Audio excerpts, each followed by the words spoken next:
Palavra da Verdade, devocional de 3 de fevereiro. A centralidade da Escritura na vida cristã. Portanto, despojando-vos de toda a impureza e acúmulo de maldade, acolhei com mansidão a palavra em vós implantada, a qual é poderosa para salvar a vossa alma. Tiago 1:21. O texto da nossa meditação enfatiza a importância da palavra de Deus na vida cristã. A fim de extrairmos maior proveito do seu ensino, é necessário observarmos o contexto. Nos versículos anteriores ao nosso texto, Tiago havia falado da origem do pecado, de como ele é concebido. Ele havia afirmado que Deus não é o autor do pecado, no verso 13.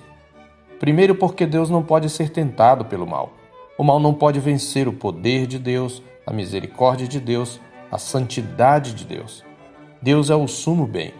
Como observou o puritano Samuel Bolton, há mais bem em Deus do que mal em 10 milhares de infernos de pecado. Em segundo lugar, Tiago havia acrescentado que o próprio Deus mesmo a ninguém tenta. Antes, a tentação vem de dentro. Cada um é tentado por sua própria cobiça, diz ele no verso 14. Primeiro vem a paquera e a sedução. A nossa cobiça nos atrai e seduz. No verbo atrair, temos a figura do caçador ou pescador que atrai uma presa até sua armadilha. No verbo seduzir, temos a figura da prostituta, que seduz os insensatos. As figuras se fundem para expressar a força da tentação. Em seguida vem a concepção e o nascimento do pecado, bem como o seu fruto, que é a morte. No verso 15 ele diz: então a cobiça, depois de haver concebido, dá à luz o pecado, e o pecado, uma vez consumado, gera a morte. Eis aí a genealogia do pecado. Então, resumindo, Deus não é o autor do pecado. O pecado nasce da cobiça do nosso próprio coração. Tiago não nega a existência e a atuação ou o papel do diabo e seus anjos na tentação. Ele os menciona no capítulo 2, verso 19 e no capítulo 4, verso 7. Mas o diabo só consegue o que quer porque tem um aliado dentro dos portões, a carne, nossa natureza pecaminosa. Portanto, somos responsáveis pelo mal que praticamos. Mas enquanto o mal procede de nós, todo o bem procede tão somente de Deus. Não vos enganeis, meus amados irmãos. Toda boa dádiva e todo dom perfeito são lá do alto, diz ele no verso 17. Deus, a origem do bem, é o Pai das luzes, em quem não pode existir variação ou sombra de mudança. Deus é luz e Deus é imutável. 2 atributos que Tiago ressalta de Deus. Como luz, Deus se revela, e somente porque ele se revela é que podemos conhecê-lo. Como fonte de todo o bem, ele nos concedeu uma nova natureza em Cristo.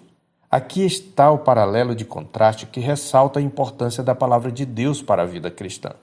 O pecado, através da nossa cobiça, dá à luz a morte. Deus, fonte de todo o bem, mediante sua palavra, dá à luz a vida.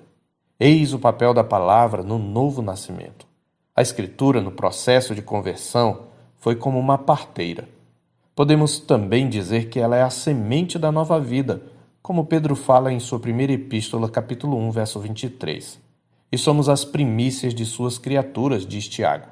Essa expressão aponta para a nova criação a ser consumada na vinda de Cristo. Note a centralidade da Escritura em todo o processo de salvação. É por meio dela que a nova natureza é implantada em nós. A Escritura, portanto, não é um mero livro acerca de coisas antigas. Ela é a palavra viva de Deus, poderosa para salvar a nossa alma.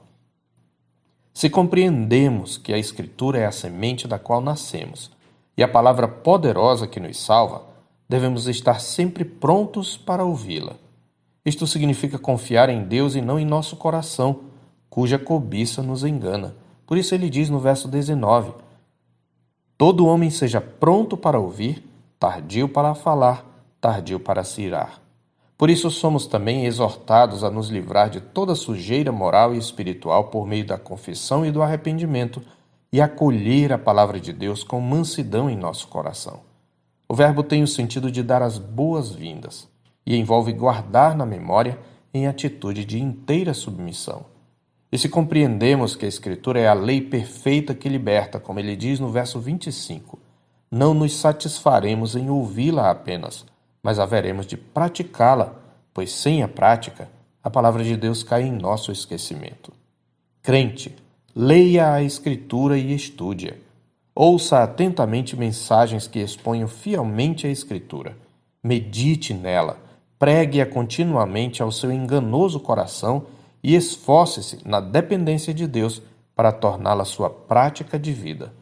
Não seja um ouvinte negligente, mas torne-se um operoso praticante da palavra.